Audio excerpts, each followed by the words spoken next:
नमस्ते दोस्तों, स्वागत है मेरे पॉडकास्ट में जहां हम सिंपल लैंग्वेज में डिस्कस करते हैं अबाउट वेरियस टॉपिक्स और उनके क्रेजी क्वेश्चंस जो लोग अक्सर गूगल करते हैं। इसमें your host Sayan. So without wasting any more time, let's get started.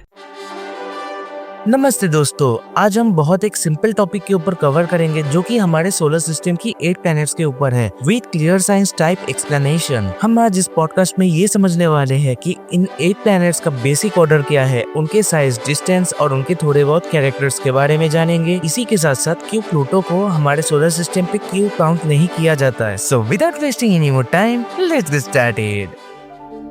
पहला पॉइंट, सोलर सिस्टम का सेंटर है सन। सभी प्लैनेट्स, कॉमेट्स, एस्टेरॉइड्स सब सन के अराउंड घूमते हैं। सोलर सिस्टम में 8 ऑफिशियली रिकॉग्नाइज्ड प्लैनेट्स है। आइए जान लेते हैं कि 8 प्लैनेट्स कौन कौन से हैं। Mercury, Venus, Earth, Mars, Jupiter, Saturn, Uranus, Neptune. इन सब का ऑर्बिट सन के अराउंड सर्कुलर सब कर्व पथ में होता है। जो सन के पास रहते हैं वो थोड़ा फास्ट घूमता है और जो सन से दूर रहता है वो थोड़ा स्लो घूमता है। सन का ग्रेविटी सबको अपनी तरफ खींचता है, इसीलिए सभी प्लैनेट की डायरेक्शन क्लॉकवाइज होती है। अब हम जान लेते हैं पहला प्लैनेट मर्क्यूरी के बारे में। ये सन के सबसे करीब होता है, इसलिए मर्क्यूरी पे सबसे ज्यादा हीट पैदा होती है। मर्क्यूरी का साइज छोटा है पर उसकी सरफेस है रॉकी और उसके पास कोई प्रॉपर एटमॉस्फेयर नहीं है, इसलिए दिन में बहुत ज्यादा गर्म और रात में बहुत ज्यादा ठंडी होती है। दूसरा प्लैनेट के बारे में बात करें तो उसकी नाम है वेनस। ये अर्थ के साइज से थोड़ा सा छोटा है, लेकिन डेंसिटी और स्ट्रक्चर बिल्कुल सिमिलर है। वेनस को thick cloud, green house effect वाला प्लैनेट बोल सकते हैं। इसके अराउंड बहुत ज्यादा थिक क्लाउड्स है और ग्रीन हाउस गैसेस की वजह से सरफेस पे बहुत ज्यादा हीट रहती है। बहुत ज्यादा हॉट होने के साथ साथ Rocky and heavy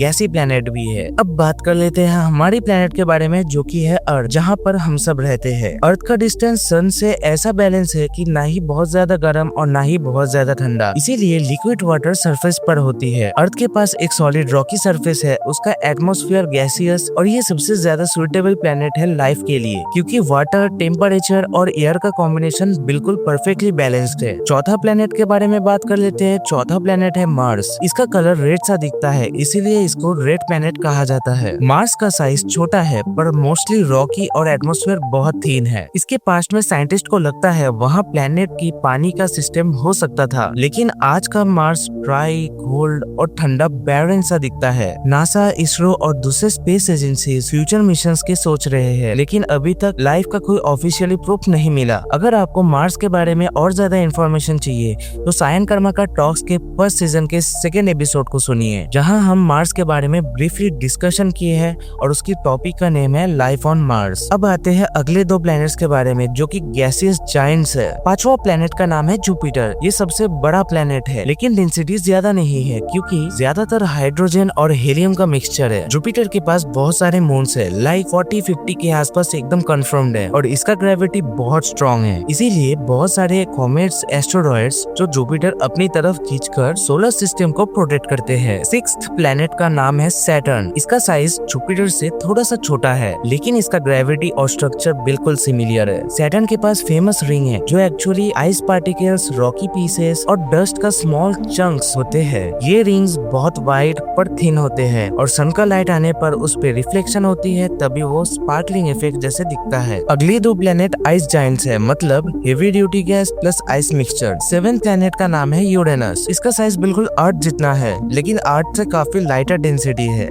Uranus almost side पर रोल करते हुए घूमता है। इसके अराउंड भी मून्स और रिंग्स है, लेकिन इनको टेलीस्कोप से देखना इजी नहीं होता है। एक प्लैनेट के बारे में बात करें तो वो है नेपच्यून। ये सबसे दूर वाला ऑफिशियल प्लैनेट है। नेपच्यून का कलर डीप ब्लू है क्योंकि इसमें बहुत ज्यादा मीथेन गैस है जो लाइट एब्जॉर्ब करके ब्लू रिफ्लेक्ट करता है। नेपच्यून का विंड स्पीड बहुत ही फास्ट है और इसका एटमॉस्फेयर देखने से ऐसा लगता है कि जैसे कि स्टॉर्म हो रहा है, जैसे ग्रेट डार्क स्पॉट जैसे छोटे स्टॉर्म्स। लास्ट में जो दोनों प्लैनेट्स के बारे में बोला, ये दोनों सन की लाइट से बहुत कम मिलते हैं। यूरेनस और नेपच्यून, इन दोनों को सन की लाइट बहुत कम मिलता है, इसलिए उनका टेम्परेचर बहुत लो और ये मोस्टली क्लाउडी, विंडी और रिच गैस होता है। अब आते हैं हमारे लास्ट टॉपिक पे कि प्लूटो को हमारे सोलर सिस्टम पे क्यों और काउंट नहीं किया जाता। तो चलिए इसकी छोटा सा साइंटिफिक पॉइंट को समझ लेते हैं। 2006 से पहले प्लूटो को नोवा प्लैनेट पे काउंट किया जाता था, लेकिन साइंटिस्ट ने ये डिसाइड किया कि प्लैनेट हो या ना हो इसका कुछ डेफिनेशन होना पड़ेगा, इसलिए IAU